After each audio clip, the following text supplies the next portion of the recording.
En fait, on a renversé la table, on a changé les règles du jeu. Souvent en santé, tu sais, tu vas étudier une population et puis tu vas essayer de comprendre les causes de la maladie ou du décès de cette population. Nous, on a fait l'inverse, on est parti du résultat.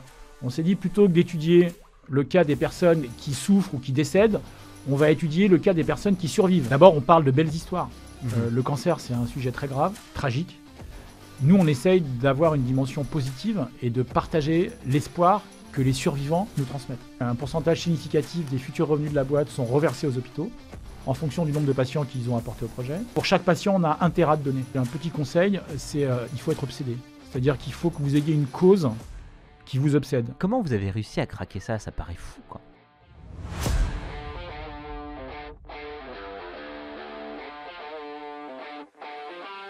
Bonjour à tous et bienvenue sur Let's Find Out, le podcast qui transmet les expériences de levée de fonds des entrepreneurs de l'écosystème. Je suis Jérémy Navon, le fondateur de Pitch My Startup. Et depuis des années, j'accompagne les entrepreneurs à préparer leur rencontre avec les investisseurs. À chaque épisode, je m'intéresse au parcours d'un entrepreneur et aux grandes étapes de ces différentes levées de fonds. Attention, vous êtes sur le point de découvrir l'envers du décor. Qu'est-ce qui se cache derrière les millions d'euros levés et les articles élogieux que vous voyez passer tous les jours dans les médias? On estime souvent à tort qu'elles font la valeur des startups et qu'elles permettent de mesurer le degré de réussite des acteurs de l'écosystème. Mais qu'en est-il vraiment? L'objectif de ce podcast, vous faire découvrir des entrepreneurs exceptionnels et leurs aventures de levée de fonds. Pourquoi ont-ils levé? Comment ont-ils choisi leurs investisseurs? Quelles ont été leurs plus grosses galères et leurs plus grandes réussites? Alors pour ne manquer aucun épisode, abonnez-vous dès maintenant sur vos plateformes préférées. N'hésitez pas à nous donner 5 étoiles et à nous laisser un commentaire. Attention au décollage, Let's Find Out, ça commence maintenant.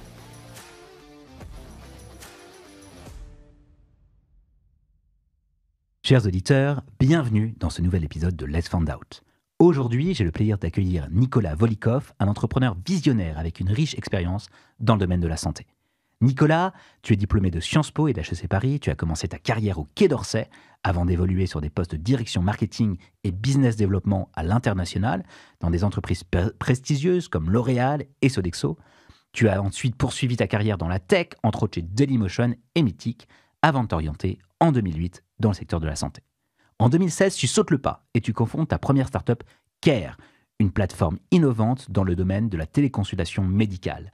Et en 2022, tu confondes ta nouvelle startup Cure51, dont on va parler aujourd'hui. Cure51, c'est la tête Bayo qui ambitionne de créer la première base de données mondiale des survivants exceptionnels du cancer. Votre objectif? Éradiquer le cancer dans le monde à horizon 2035. Pour atteindre cet objectif, vous avez levé 15 millions d'euros en seed en 2024 auprès d'investisseurs prestigieux tels que Sophie Nova, Xavier Niel ou Olivier Pommel, le fondateur de Datadog, mais aussi des investisseurs internationaux, américains et asiatiques. Aujourd'hui, tu vas nous partager les coulisses de cette levée de fonds, mais aussi les défis que vous avez rencontrés et les perspectives d'avenir pour Cure51. Chers auditeurs, préparez-vous à une discussion inspirante sur l'innovation en santé, l'entrepreneuriat et la quête de solutions pour vaincre le cancer à l'échelle mondiale. Bonjour Nicolas, ravi de t'accueillir sur Let's Find Out. Salut et merci d'avoir pensé à moi et de m'accueillir. Ravi de t'avoir avec nous aujourd'hui. Dis-moi, j'aimerais revenir 2-3 minutes sur ton parcours. Comment tu es passé de cette expérience en tant que directeur marketing, business développement dans les grands groupes à l'innovation dans le secteur de la santé? C'était pas forcément réfléchi, j'avais pas de plan de carrière prédéterminé. C'est un peu les circonstances qui l'ont fait. Mais tu sais, même quand tu bosses dans des grands groupes, rapidement tu te rends compte que tu es plutôt à l'aise dans des fonctions indépendantes, donc de défricheur. Pour ça, le BizDev, c'est bien, tu vas ouvrir des nouveaux pays, des nouvelles filiales, lancer des nouveaux produits. Donc j'ai toujours su que j'avais besoin d'autonomie, d'indépendance et que j'aimais bien les postes où je pouvais avoir une sorte de 360, une vision un peu holistique sur tous les sujets business. Et ça t'achemine naturellement vers l'entrepreneuriat. Après, je pense que c'est une affaire de maturité, d'envie et d'exposition au risque. Il y a un moment, il faut y aller, et donc il y a du risque.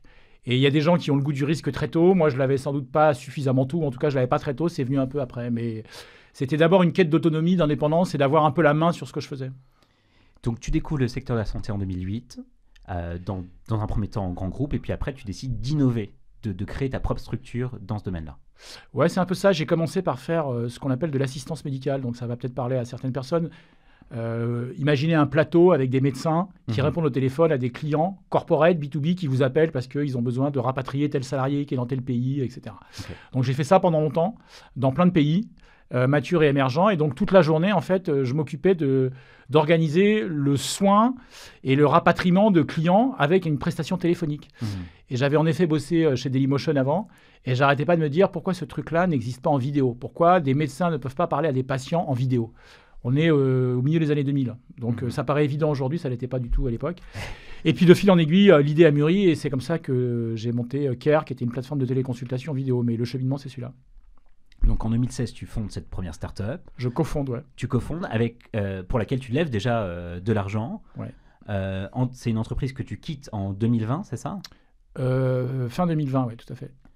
Et puis tu cofondes Cure 51 en 2022. Ça a été quoi le déclic pour monter à bord de ce projet-là? Comment ça s'est passé exactement? Il y a plusieurs éléments, je pense que c'est toujours pareil, il y a du rationnel et de l'émotionnel. Le rationnel, c'était de se dire, après une petite dizaine d'années en santé, j'étais convaincu, et je le suis toujours, que c'est un secteur qui est sous-investi en termes d'innovation. Il y a vraiment plein de choses à faire. Et pour le coup, on se gargarise beaucoup sur l'IA, le deep learning. Les possibilités sont immenses en santé, en termes de comment on peut mieux diagnostiquer plus tôt, plus vite, faire ce qu'on appelle de la médecine de précision, donc adapter le traitement vraiment à chaque patient. Donc j'étais vraiment convaincu qu'il y avait encore plein de choses à faire. Après, il y a les circonstances. C'est une idée qui n'est pas la mienne d'origine. C'est un ami qui a eu cette idée qui m'en a parlé. J'ai trouvé le concept génial et je me suis dit c'est une idée qu'il faut creuser. Et puis après, de façon plus personnelle, je pense comme beaucoup d'entre nous, moi j'ai été touché de façon très proche par le cancer. Mes grands-parents, mes parents.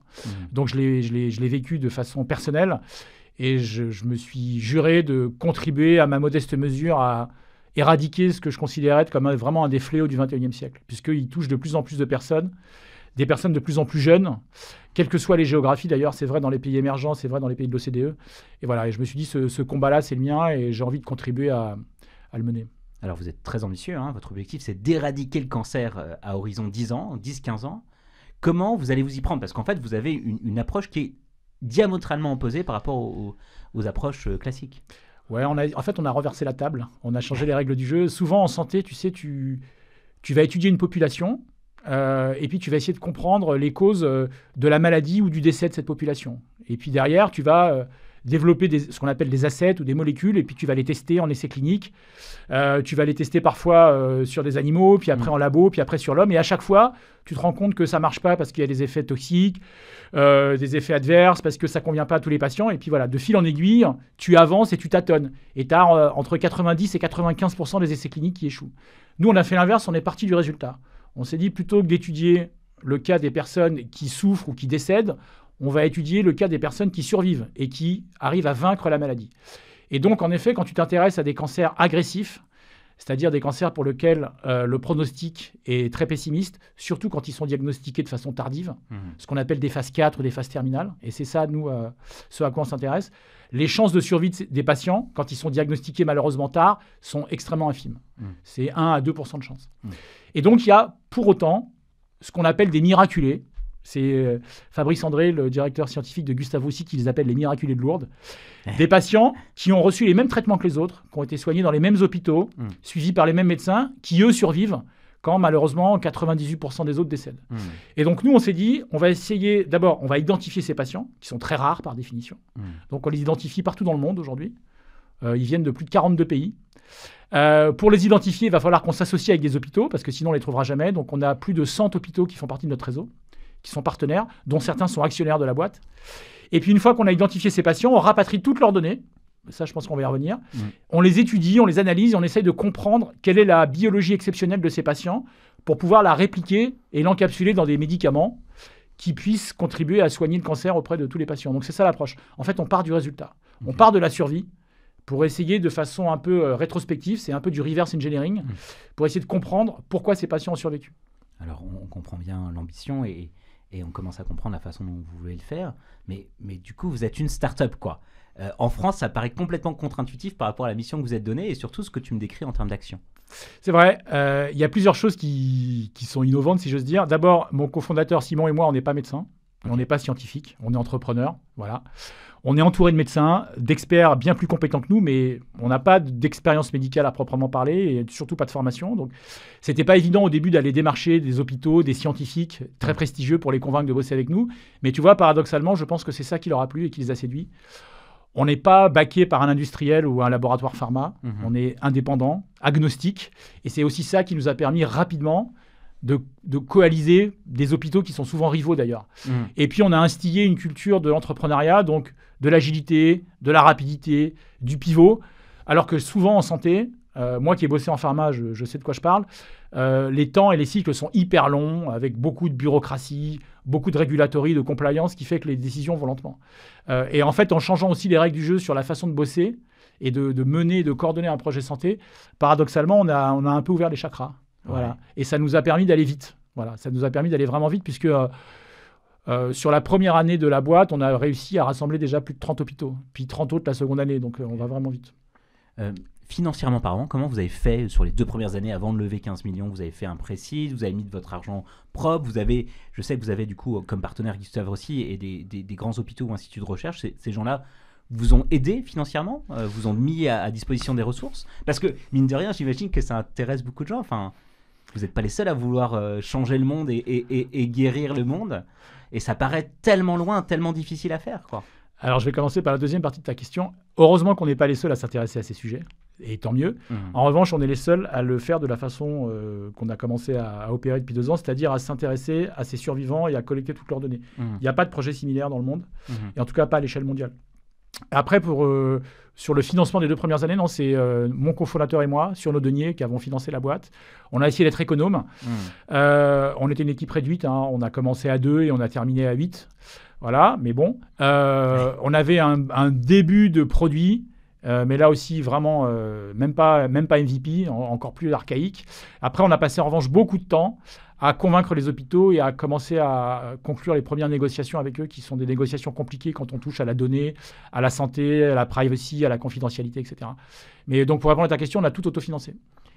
Sans aide extérieure. Ouais, et sans BPI, sans... Personne.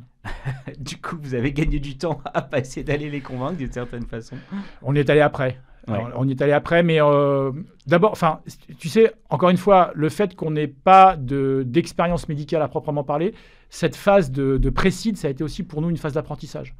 Une phase d'apprentissage, une phase où on a mûri le projet, où on a pivoté, on a beaucoup appris, on a beaucoup lu, on a beaucoup appris. On a travaillé sur ce qu'on appelle la rédaction du protocole médical, donc avec les hôpitaux partenaires. On a réfléchi à la plateforme, ses fonctionnalités, ses specs, etc. Donc c'était vraiment une phase amont de réflexion très forte. Et ça aurait été compliqué d'aller plus vite. Voilà. Mais donc la bonne nouvelle, si j'ose dire, c'était beaucoup du jus de cerveau. Il n'y avait quasiment pas d'investissement en termes d'infrastructure ou de tech. Voilà. Et après, malgré tout, vous avez eu besoin de vous staffer et de faire grandir la boîte et de faire grandir la tech. Vous êtes donc allé voir des investisseurs. Vous avez décidé d'aller... Alors, c'était quoi la stratégie? Ok, donc vous avez déjà des marques d'intérêt d'hôpitaux. Ils sont OK pour y aller avec vous. Vous avez une démarche qui est innovante. Enfin, j'imagine qu'il y a beaucoup de signaux qui sont en vert. Mais malgré tout, on imagine, en tout cas en France, que ce type de projet, en fait, il ne se finance pas tout seul, quoi. Oui, absolument. Alors, je vais commencer par les bonnes nouvelles. On avait en effet des marques d'intérêt. On avait même des hôpitaux, Gustave Roussy et Léon Bérard, par exemple, en France, qui nous accompagnaient pour investir même dans la boîte, donc être actionnaire et avoir de l'equity dans la boîte, qui avaient commencé à rédiger le protocole médical avec nous, à identifier les patients. Voilà, on avait le début de l'équipe, une petite dizaine de personnes déjà loquées et le leadership à peu près identifié. Et c'est tout. Tout. Et en revanche, c'est là où en effet dans l'environnement français c'est parfois un peu innovant là aussi, on avait un projet moonshot comme on dit en anglais, c'est-à-dire une ambition démesurée qu'on assume totalement, qui est on est là pour tuer le cancer, quoi. On n'était pas là pour proposer un énième SaaS ou du financial services. Et c'est vrai que cette posture hyper ambitieuse, à la fois humble sur où est-ce qu'on en était et tout ce qui restait à faire, et en même temps très ambitieuse sur la mission du projet et sa finalité, ça peut créer parfois de l'incompréhension, pour employer un euphémisme, quoi. Voilà, ou du malaise, en effet.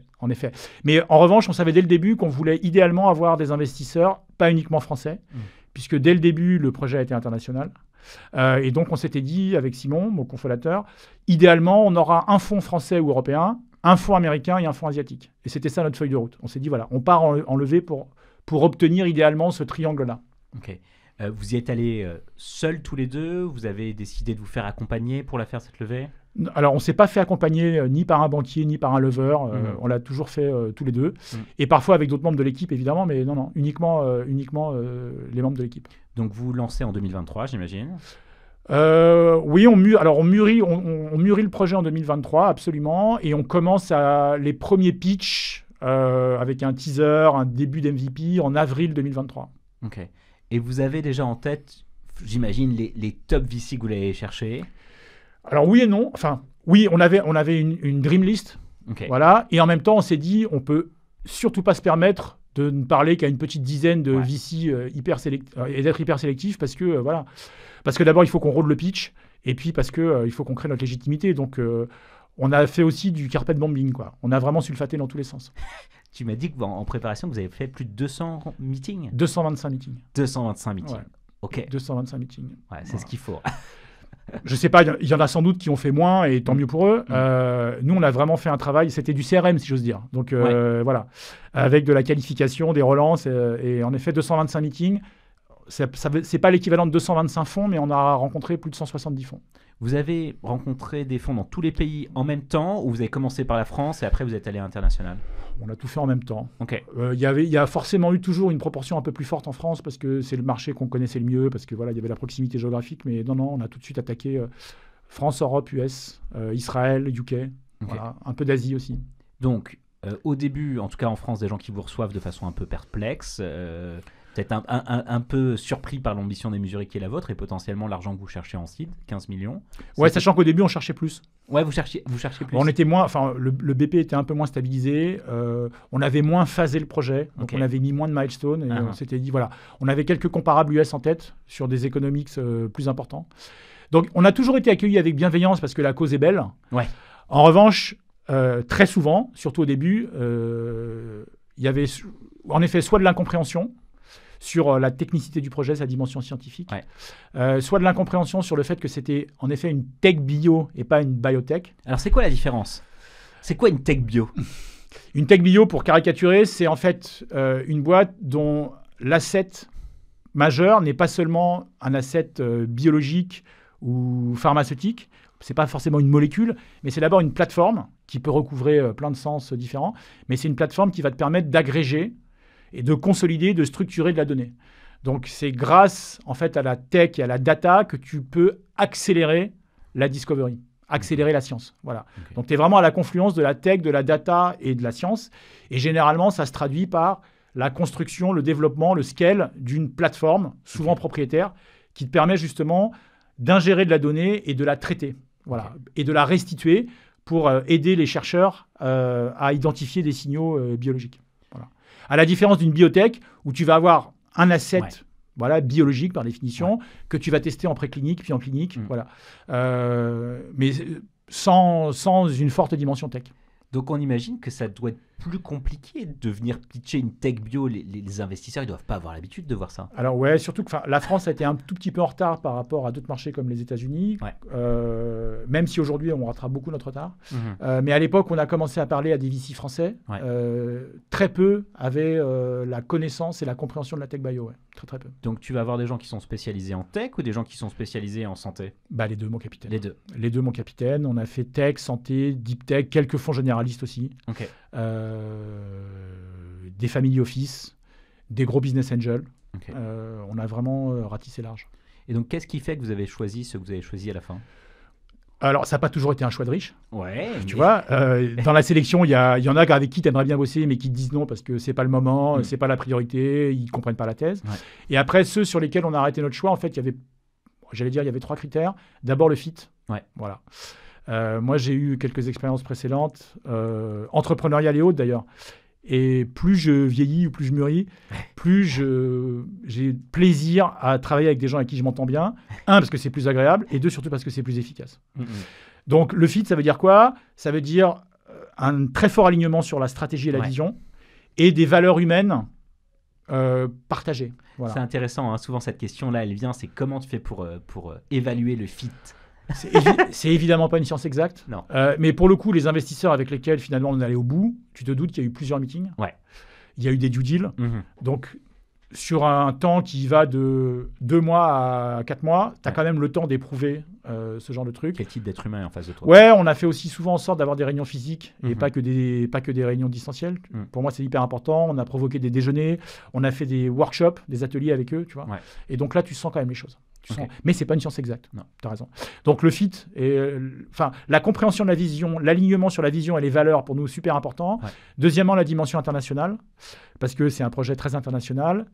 Et troisièmement, évidemment, l'expertise en tech bio, en santé, en sciences de la vie, et toutes les synergies que les partenaires peuvent nous apporter en termes soit scientifiques, soit commerciaux. Ok. D'ailleurs, certains des hôpitaux sont montés au capital à ce moment-là. Oui, absolument. Absolument. Quand on a incorporé la boîte, on a fait rentrer plusieurs hôpitaux au capital, ouais. Ok. Français et européens. Ok. Et ce montage-là, pour les invests, c'est Compliqué. Ouais, Enfin, compliqué. Intellectuellement, il s'entend. Il comprenait tout à fait l'intérêt d'avoir Ouais. des hôpitaux au capital. En revanche, tu vois, entre le moment où on a reçu la term sheet et le moment où, en fait, on a fait le closing, il s'est passé plus de temps que sur une boîte normale parce que, voilà, beaucoup d'allers-retours juridiques, un peu financiers, mais surtout juridiques avec les partenaires hospitaliers. Ouais. Alors, on en parle en intro, hein. À la fois, toi et ton cofondateur Simon, vous êtes déjà des repeat entrepreneurs. Souvent, on pense que c'est facile de lever quand on a déjà monté des boîtes. Est-ce que tu dirais que c'est ce que tu as ressenti ou en fait, vous aviez un peu d'expérience, effectivement, il y avait un bonus à ça, mais ça n'a pas fait une différence énorme? C'est peut-être plus facile pour une petite minorité d'entrepreneurs qui ont fait des très gros succès. Donc, ce n'était pas notre cas. Nous, on avait des petits succès. Mais je pense que c'est plus facile parce que tu l'as déjà fait. Donc, par définition, tu ne répètes pas 2 fois les mêmes erreurs. Tu es capable d'aller sans doute un peu plus vite. Tu fais là aussi sans doute des meilleurs choix. En revanche, ça ne te donne pas de blanc-seing. Non. Ça ne donne pas de blanc-seing. C'est peut-être plus facile. Tu n'es pas sur un PowerPoint quand tu es repeat entrepreneur. Non. Il est possible que tu aies plus facilement le premier rendez-vous. Okay. Voilà, ça sans doute. Après, les compteurs sont remis à zéro. Enfin, moi, je pense. On t'écoute avec peut-être plus de bienveillance, tu es peut-être un peu plus crédible, mais en revanche, voilà, la qualité de ton pitch, la solidité de ton BP, c'est toujours ça qui l'emporte à la fin, de mon point de vue. Ouais. Et c'est tant mieux d'ailleurs. Ouais, bien sûr. Bah, tu vois, il n'y a pas de raison, quoi. Ouais, et puis en tout cas, c'est la bonne attitude. On peut imaginer qu'effectivement, comme ça, tu viens bien préparé. Peut-être, oui. Enfin, nous, on n'a jamais rien considéré comme acquis.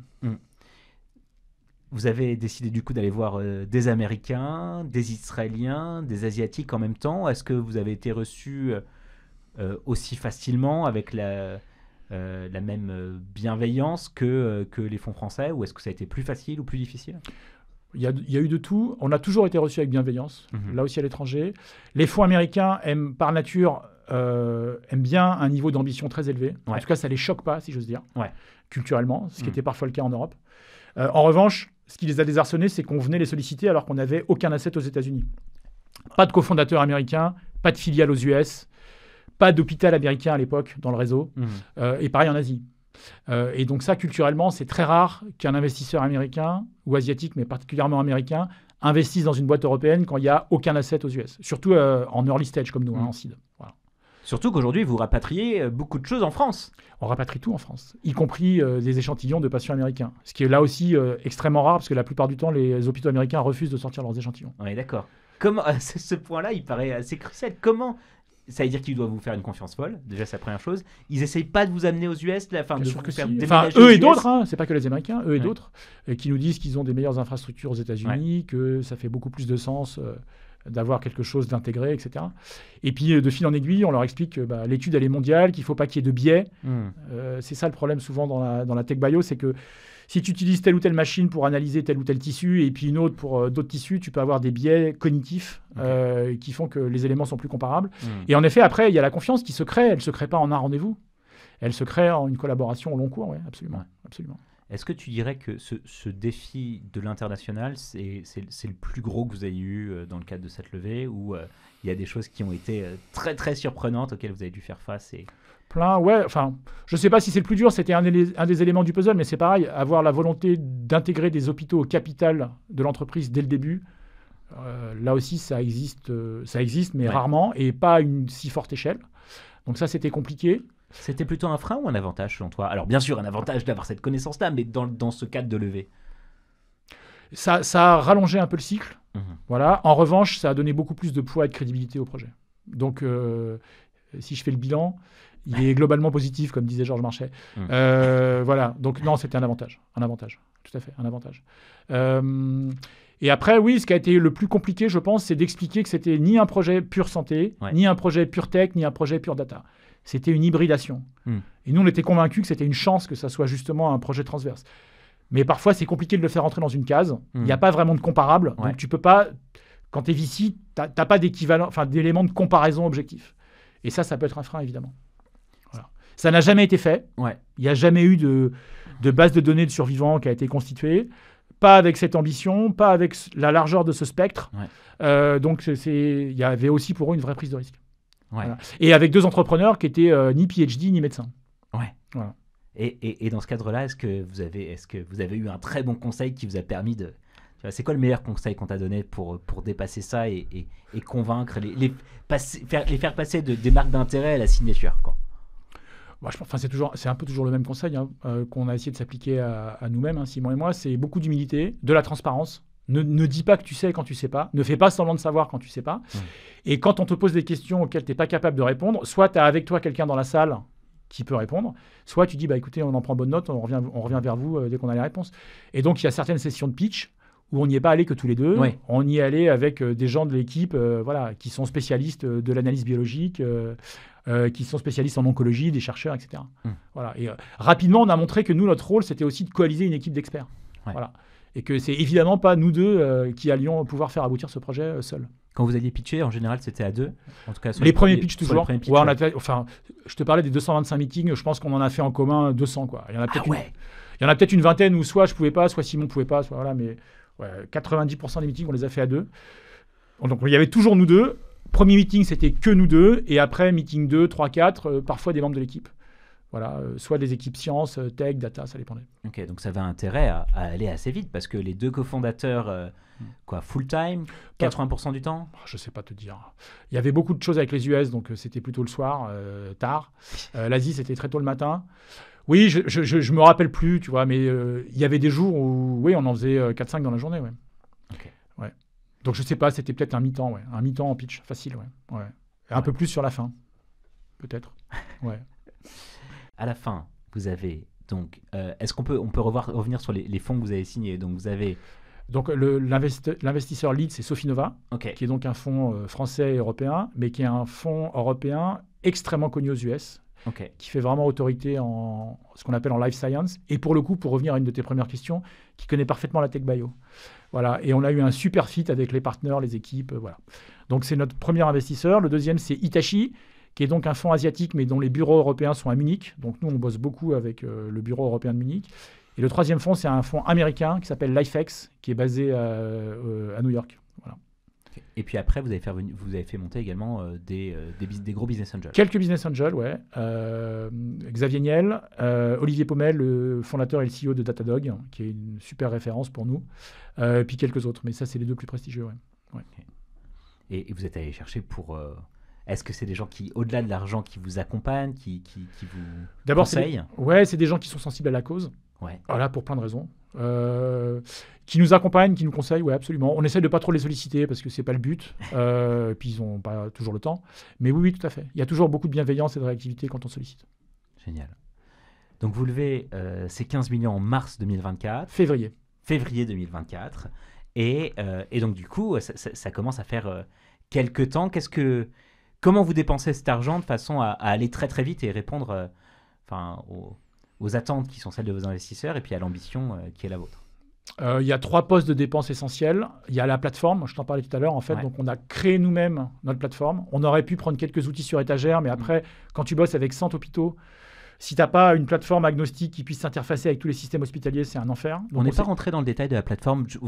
Elle fait quoi cette plateforme? Elle fait plusieurs choses. D'abord, elle collecte la donnée. C'est-à-dire que quand je te disais qu'on collecte la donnée patient, on collecte plusieurs types de données. On collecte ce qu'on appelle la donnée clinique. Donc la donnée clinique, ça va être, imagine ton dossier médical. Donc je vais collecter tout ton dossier médical, en tout cas ce qui est pertinent dans le domaine de l'oncologie et des cohortes sur lesquelles on travaille. Donc je vais avoir tes lignes de traitement, ta chirurgie, tes antécédents, etc. Je vais collecter toute ton imagerie, tes IRM, tes scans, etc. Je vais collecter une partie de ta biologie et je vais surtout collecter ta tumeur, tes tissus, Donc, je vais les rapatrier. Mhm. Il y a même de la logistique dans le projet, tu vois. Ouais. Voilà. Et une fois que je les ai rapatriés à Paris, dans notre labo, qui est d'ailleurs installé à l'IGR, à Villejuif, je vais faire ce qu'on appelle du séquençage. Donc, je vais analyser en fait toutes les couches du génome de tes tumeurs et de tes tissus. Voilà. Et donc, la plateforme, elle fait la collecte de toutes ces données. Et alors, après, elle structure, elle catégorise, elle norme toutes ces données pour qu'on puisse les analyser et pour qu'on puisse avoir quelque chose d'homogène quand j'ai de la donnée qui vient de Taïwan, du Pakistan ou du Uruguay. Voilà. Et donc, c'est ça qu'elle fait, la plateforme. Elle gère la collecte, la supply et toute l'analyse de la donnée médicale. Et donc, tu as tous les hôpitaux qui viennent se plugger dessus. Exactement. Ça veut dire que quand les hôpitaux uploadent et rentrent de la donnée, ils sont obligés de passer par notre plateforme. Ouais, absolument. Ok, génial. Donc, ça, c'est la plateforme. Donc, ça, c'est la partie tech et data. Après, tu as toutes les opérations. À chaque fois qu'on travaille avec un hôpital, il va dédier de la ressource, 2-3 personnes, pour identifier les patients, vérifier que les échantillons sont bien disponibles, rentrer la donnée dans la plateforme, expédier les échantillons. Donc ça, c'est les coûts de process et les coûts opérationnels. Voilà. Et puis après, tu as toute l'équipe centrale de Cure51. Aujourd'hui, on est 40. Voilà. Et donc, dans ces coûts centraux, tu as beaucoup de coûts scientifiques, puisqu'on a des médecins, des oncologues, des bioinformaticiens qui travaillent avec nous, pour justement traiter cette donnée, l'analyser et essayer de la faire parler. Voilà. C'est fou que vous arrivez à avoir la confiance de tous ces hôpitaux. On pourrait imaginer qu'ils veulent garder cette data, qu'ils veulent essayer de résoudre ce problème seuls, qu'ils veulent surtout pas perdre la main sur la propriété intellectuelle, qu'ils veulent, pour les labos, en tout cas, ils ont des partenariats aussi avec des labos pharmaceutiques, permettre à ces labos de développer la molécule en question. Comment vous avez réussi à craquer ça? Ça paraît fou, quoi. On a essayé d'être un peu innovant sur la façon de bosser avec eux et on a mis en place plusieurs choses. D'abord, il y a un pool de revenus share avec tous les hôpitaux. Ok. Donc, un pourcentage significatif des futurs revenus de la boîte sont reversés aux hôpitaux en fonction du nombre de patients qu'ils ont apporté au projet. La deuxième chose, c'est que quand, par exemple, un hôpital va nous envoyer ce qu'on appelle une cohorte, donc, 5, 10, 15 patients, nous, on va faire tout le séquençage moléculaire de ces patients et on va restituer tous les résultats aux hôpitaux. Voilà. Ça, c'est important pour les hôpitaux des pays de l'OCDE, c'est majeur pour des hôpitaux des pays émergents qui n'ont pas accès aux technologies de séquençage moléculaire, par exemple. Donc, on contribue et on finance leur effort de recherche. Voilà, c'est le deuxième truc. Et le troisième élément, je pense, c'est qu'on crée une communauté hyper solidaire et c'est je pense que c'est un vrai élément, par exemple, pour un oncologue du Pérou, de se dire que s'il a une question, il peut parler à Fabrice André de Gustave Roussy.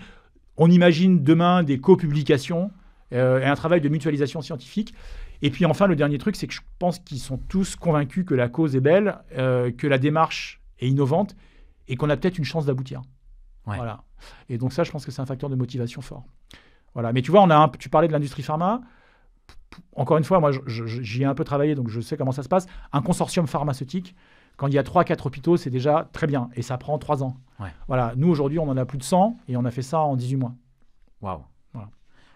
Et du coup, quand tu nous décris la vision, tu parles à un moment effectivement des médicaments, en tout cas des protocoles qui pourraient être mettre en place pour vaincre le cancer. Est-ce que ça, c'est des protocoles, des médicaments que vous allez créer vous? C'est quoi la vision de la boîte demain et ça va être quoi votre place dans cet écosystème-là? C'est une très bonne question. En fait, non, le métier et la mission de Cure51, c'est de développer un catalogue. Imagine un catalogue avec ce qu'on appelle des targets, c'est-à-dire des cibles thérapeutiques qui vont servir de base au développement de médicaments. Donc, tu vas tester des cibles, tu vas les valider, tu vas faire en sorte qu'elles soient robustes. Et aujourd'hui, on travaille sur 3 cancers, pour info, le pancréas, le cerveau, le poumon à petites cellules. On va lancer d'autres cohortes dans les prochains mois et les prochaines années. Pour chacune de ces maladies, on va avoir 2, 3, 5, 10 targets, 10 cibles. À chaque fois, quand il y en a une qui est vraiment digne d'intérêt, on va aller voir des labos, dont c'est le métier, pour créer des JV avec eux, pour co-développer les drogues. Pour co-développer les médicaments. Des joint ventures, pour co-développer les médicaments. Voilà. Donc c'est un peu comme si j'étais une grande librairie, j'ai plein de manuscrits, en revanche, c'est pas moi qui vais les éditer. C'est pas moi qui vais les imprimer. Ça, je vais le faire en partenariat avec des entreprises, soit des biotech, soit des entreprises pharma, dont c'est le métier. Voilà. Un très bon exemple qui parlera à tout le monde, je pense, rappelez-vous le Covid, BioNTech et Pfizer. Voilà. Nous, on est un peu le BioNTech. Et on ira voir Roche, Pfizer, Novartis, Sanofi et tous les autres pour co-développer des médicaments avec eux. Là, donc on est en janvier 2025. Vous avez levé il y a un an, c'est ça. À quel horizon vous pensez avoir, j'imagine, à relever pour atteindre non seulement une taille critique, mais aussi avoir les moyens de vos ambitions? Fin d'année 2025, début 2026. Ok.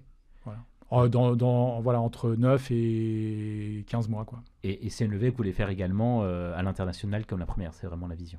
Absolument, et elle sera massive, on espère. Voilà. L'idée, c'est toujours plus d'hôpitaux, toujours plus de patients? Alors, il y a plusieurs choses. Il y a en effet plus d'hôpitaux et de patients, et donc lancer des nouvelles cohortes, donc aller sur d'autres indications. Voilà. Et on s'attaque toujours, nous, aux cancers les plus agressifs et ceux qu'on appelle à mauvais pronostic. Donc, on a commencé par les 3 plus agressifs et on va continuer. Donc, c'est en effet plus de patients, plus d'hôpitaux. C'est aussi développer nos infrastructures de recherche, notre propre labo, par exemple. Okay. Voilà. Ce qu'on appelle un lab in the loop, c'est-à-dire un labo qui peut, grâce à l'intelligence artificielle, tester en permanence et valider en permanence ce qu'on évoquait tout à l'heure des targets. Voilà. Donc ça tourne 24 heures sur 24. Il y a des grosses infrastructures tech et data qui font que en fait, les algos moulinent en permanence et aident les scientifiques à valider ou invalider les hypothèses. Et puis c'est faire grossir la plateforme tech. Voilà. Donc c'est vraiment l'infrastructure, la recherche et les opérations. Et le dernier élément, c'est quand on va avoir des premiers signaux probants, se constituer une véritable force de vente pour faire ce qu'on appelle le go-to-market, c'est-à-dire aller parler à l'industrie pharma et biotech et entamer des logiques de co-développement avec eux. Ok, ça c'est vraiment la phase d'après. Vous pensez pouvoir commencer ça d'ici combien de temps? C'est quoi la vision pour... Il y a deux choses en fait dans ce que tu évoques. Il y a à partir de quand on peut commencer à valoriser la base de données. Ouais. Ça, c'est dès cette année. Voilà. À partir de quand on va avoir ces fameuses targets pour pouvoir envisager du développement clinique? Ça va dépendre de notre efficacité, de notre efficience, je dirais, à horizon entre 24 et 36 mois. Ok. Ouais, donc c'est des temps qui sont très très courts à l'échelle. C'est pareil, enfin, tu disais tout à l'heure, on veut aller vite. Alors, on veut aller vite, c'est pas pour le plaisir d'aller vite, c'est parce qu'en fait, il y a urgence, quoi. Il y a urgence et on essaye à la fois d'aller plus vite dans la collecte de la donnée et derrière d'aller plus vite dans la découverte de target. Voilà. Et de réduire le temps de développement. En moyenne, un médicament, vraiment de l'amont à la mise sur le marché, ça prend entre 12 et 15 ans. Voilà. C'est à peu près ça. Nous, on aimerait diviser par 3 ou 4 cette durée. Voilà. Okay. Donc, on verra si on y arrive, mais on essaie de se donner les moyens de le faire. Et donc, tu parlais d'intelligence artificielle. Aujourd'hui, on en parle bien sûr dans tous les secteurs. Dans le secteur de la médecine, on voit à quel point ça permet de réduire les temps, entre autres. Est-ce que ça coûte très cher aujourd'hui d'intégrer l'intelligence artificielle au cœur de votre solution? Là aussi, je veux contribuer à tuer un mythe. L'intelligence artificielle, c'est comme un moteur de Formule 1, il faut la nourrir. Ouais. S'il n'y a pas de carburant, tu as beau avoir tous les ingénieurs de la Terre, il ne se passera rien. Nous, la chance qu'on a, c'est qu'on a le meilleur des carburants, puisqu'on a une donnée exceptionnelle, qui est celle des survivants du cancer. Donc déjà, on a des fondamentaux qui sont bons, puisqu'on a une donnée d'une très grande qualité et d'une très grande singularité. Et donc, en effet, une fois que cette donnée, tu l'as normée et structurée, tu es capable de nourrir les algos. Donc, pour répondre à ta question, ce qui coûte cher, c'est plus la collecte de la donnée, sa structuration, que derrière faire tourner des algos. On a quand même beaucoup de profondeur de données, de granularité. Pour là aussi, je pense que c'est des choses qui vont parler. Pour chaque patient, on a 1 téra de données. Wow. Voilà. Donc, on n'a pas beaucoup de patients. En revanche, dans la mesure où on récupère toutes leurs données cliniques et qu'on a tout le séquençage moléculaire, on a beaucoup de profondeur dans l'analyse. Donc, il y a un peu de coût de mémoire et de serveur, mais ce n'est pas ça le truc le plus majeur. Ce qui coûte cher, c'est de collecter et de qualifier la donnée. Voilà. Et c'est ça qui te permet derrière d'avoir de l'AI pertinente. Voilà. Alors ouais, bien sûr, on parle d'intelligence artificielle, mais c'est avant tout un projet humain. Au quotidien, tu rencontres des chercheurs, tu rencontres des patients. C'est ça qui vous motive? Complètement, et c'est d'ailleurs pour ça qu'on a décidé de monter ce projet et qu'on y consacre toujours autant d'énergie. C'est que d'abord, on parle de belles histoires. Le cancer, c'est un sujet très grave, tragique. Nous, on essaye d'avoir une dimension positive et de partager l'espoir que les survivants nous transmettent. Toute la journée, nous, on parle à des patients du monde entier qui ont à un moment rencontré leur oncologue qui leur a dit « Monsieur, madame, il vous reste 6 mois à vivre, prenez vos dispositions. » C'est comme ça que ça se passe. Faites votre testament, parlez-en à vos proches. Et puis, au bout de 5 ans, 6 ans, 10 ans, ces patients, ils sont toujours en vie. Ils ont repris, dans la plupart du temps, une vie normale, parfois professionnelle, et ils nous racontent leur histoire. Voilà. Et puis, on parle aussi à des médecins.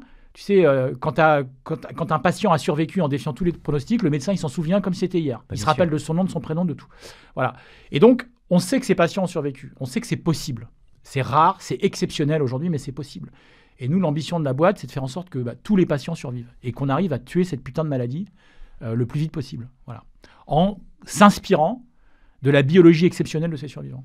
Voilà. Et c'est pour ça qu'on a monté la boîte. Et c'est ça qui nous anime tous les jours.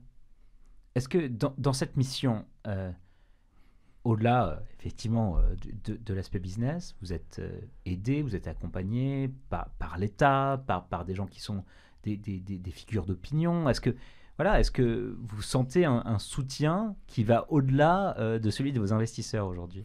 Un peu, mais sans doute pas assez, tu as raison, c'est un bon point. On a eu, après le funding, donc après le seed, on est allé chercher du financement BPI. Donc on a commencé à en avoir. On travaille un peu avec des institutions telles que le PSCC, donc ça c'est le Paris-Saclay Cluster. Voilà, mais on n'a sans doute pas suffisamment, de mon point de vue, le support de certaines autorités publiques. C'est aussi sans doute de notre faute parce qu'on n'est pas allé beaucoup le chercher, à vrai dire. Il faut sans doute qu'on y passe plus de temps. Et puis, tu sais, on est un projet très international.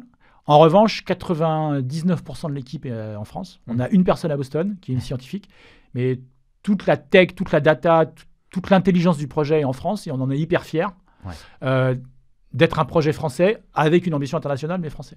Et donc, c'est peut-être quelque chose sur lequel il faut qu'on travaille un peu plus. Tu as raison, c'est un bon point. En tout cas, c'est ce qui paraît évident quand on se dit que vous voulez vaincre le cancer, quoi. Et effectivement, ce sera exceptionnel si vous êtes capable de le faire. Alors, je mets des guillemets, mais de France pour le monde, quoi. Oui, alors on le fera de toute façon avec tous les hôpitaux partenaires avec lesquels on bosse. Mais c'est vrai qu'aujourd'hui, la colonne vertébrale de la boîte, aujourd'hui en tout cas, elle est en France. Elle n'a pas vocation d'ailleurs à disparaître. Dans le futur, on aura sans doute des bureaux, peut-être des labos ailleurs, mais on restera une boîte française, ouais, tout à fait. Incroyable, génial. Avant de terminer cet entretien ensemble, même si j'ai pas vraiment envie de le terminer, encore une fois, on le disait au début, vous avez un grand rêve et c'est génial. On veut voir plus d'entrepreneurs qui veulent vaincre des maladies et sauver le monde. Ce serait quoi ton conseil à un entrepreneur, à des entrepreneurs qui veulent se lancer et monter une biotech ou une health tech ou une tech bio et qui savent pas par où commencer aujourd'hui, quoi? Alors avant de leur dire par où commencer, moi j'ai un petit conseil, c'est il faut être obsédé. C'est-à-dire qu'il faut que vous ayez une cause qui vous obsède. Moi aujourd'hui, pour les raisons qu'on a un peu évoquées en début d'entretien, à la fois pour du rationnel et de l'émotionnel, ça m'obsède. C'est-à-dire que je veux vraiment consacrer toute mon énergie à ça. Ça demande une telle énergie, un tel investissement qu'il faut que la cause que vous défendez, elle vous obsède. C'est pas forcément une cause comme la nôtre. Ça peut être une cause beaucoup plus technique sur un produit, sur une innovation de niche, mais il faut que ça soit une obsession, vraiment, je pense. Et la deuxième chose, c'est qu'il ne faut pas être timide. Il faut think big. Tu peux démarrer petit, mais il faut penser grand, tout de suite. Voilà. Je pense que c'est aussi comme ça que tu fédères les énergies. C'est comme ça que ton pouvoir de conviction est fort. Ça ne veut pas dire qu'il ne faut pas être humble. Ça ne veut pas dire qu'il faut être mesuré dans la croissance et le développement de ta boîte. Mais je pense qu'il faut avoir une vision à la fois très claire et très ambitieuse. Ouais, voilà. Tu le disais, c'est intéressant, cette vision moonshot aujourd'hui, au début, que vous avez depuis le début et qui a été pas forcément toujours bien reçue en France. Beaucoup d'entrepreneurs français ont peur de l'avoir, quoi. Ils se disent, attends, mais on va me rire au nez. Mais on aurait pu pitcher de façon différente, tu vois. On aurait pu dire, on va créer une base de données, puis après on va vendre cette base de données. Ou on va créer un logiciel qui va permettre aux hôpitaux d'uploader de la donnée. Bon, fait chier, quoi. Fait chier et c'est pas ce qu'on voulait faire. Et je pense que si on l'avait présenté comme ça, on n'aurait pas été crédible, on n'aurait pas été sincère. Il y a un moment, le décalage se serait vu. Donc, je ne regrette pas de l'avoir fait comme ça. Ça a sans doute pris plus de temps parce que c'était plus compliqué. Ça nécessitait plus d'argent, un pouvoir de conviction plus fort, mais ça correspondait beaucoup mieux à l'état d'esprit et du projet et des fondateurs. Comment tu vois l'évolution du financement des startups deep tech ou biotech ou tech bio comme les tiennes en France et en Europe? Est-ce qu'effectivement, on va pouvoir développer des magnifiques boîtes comme la tienne depuis la France et l'Europe? C'est la vision qui est la vôtre, hein. Vous n'êtes pas encore, vous travaillez avec les US, mais vous n'avez pas délocalisé la boîte aux US. On se dit qu'on a des hôpitaux exceptionnels en oncologie, entre autres du cerveau aussi, mais dans plein de domaines, on est l'institut des recherches parmi les meilleurs au monde. Est-ce qu'on est capable de faire émerger de l'innovation dans Je pense que on a énormément de talent en France. Énormément de talent. Alors, tu parlais d'intelligence artificielle. Paris est vraiment un pôle majeur en termes de talent pour l'intelligence artificielle. C'est vrai en data et c'est vrai en sciences, particulièrement en oncologie. Donc, c'est pas ça le problème, selon moi. Le problème, c'est l'exposition au risque des investisseurs. Tu n'as pas aujourd'hui, en tout cas, tu l'as de façon exceptionnelle, mais tu l'as pas de façon systématique, ce que tu as aux États-Unis, c'est-à-dire des VC entrepreneurs. Aux États-Unis, tu as des VC qui ont une carrière d'entrepreneur, au préalable et qui gèrent leurs fonds comme des entrepreneurs, c'est-à-dire avec un niveau d'exposition au risque très fort, avec des réflexes entrepreneuriaux forts. En France et en Europe, je caricature un peu, mais à peine, tu es plus dans une logique de gestion du risque, de je vais investir dans un projet si j'ai un élément de comparable ou si j'ai du benchmark. Voilà. Si le mec il a tel parcours et qu'il a coché toutes les cases. Donc moi, de mon point de vue, c'est pas une problématique de talent ou de tech. En Europe, c'est une problématique de capital risque. Ouais. Et dans le capital risque, il y a risque qui est important. Et je pense que cet élément n'est pas suffisamment prégnant en Europe. Mais ça change. Voilà, ça change. Voilà. Donc je suis confiant. Combien de temps ça va prendre, je ne sais pas. Je ne sais pas te dire. Mais j'espère que ça va changer. Mais en tout cas, c'est grâce à des exemples comme les vôtres qu'effectivement, ça peut changer. Ben, j'espère. Dernière question, où est-ce qu'on peut suivre l'actualité de Cure 51 ? Comment on fait pour échanger avec toi et ton associé ? Est-ce que vous recrutez en même temps en ce moment ? Enfin, je pense que certains... Alors, on a un site web, cure51.com. On est assez présent sur les réseaux sociaux, LinkedIn et Insta notamment. Il y a une page job sur le site. On a un Welcome to the Jungle. Et oui, on recrute en permanence. On a beaucoup recruté au début. On recrute un peu moins là. Mais on est toujours à la recherche de talents sur les 3 pôles dont je t'ai parlé, les ops, la science et la tech. Donc oui, on est ravis de recevoir des candidatures de talents motivés pour nous rejoindre. Merci beaucoup Nicolas, c'était vraiment un réel plaisir de t'avoir avec nous aujourd'hui au micro de Let's Find Out. Et puis longue vie à Cure 51. Merci à toi et à très bientôt. À très bientôt.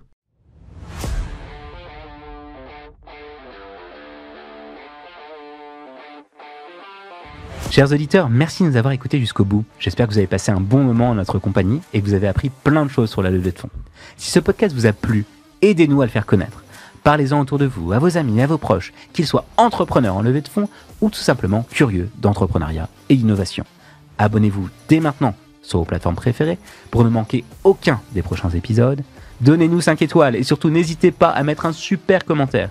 C'est essentiel pour nous afin de gagner en visibilité et faire découvrir le podcast au plus grand nombre.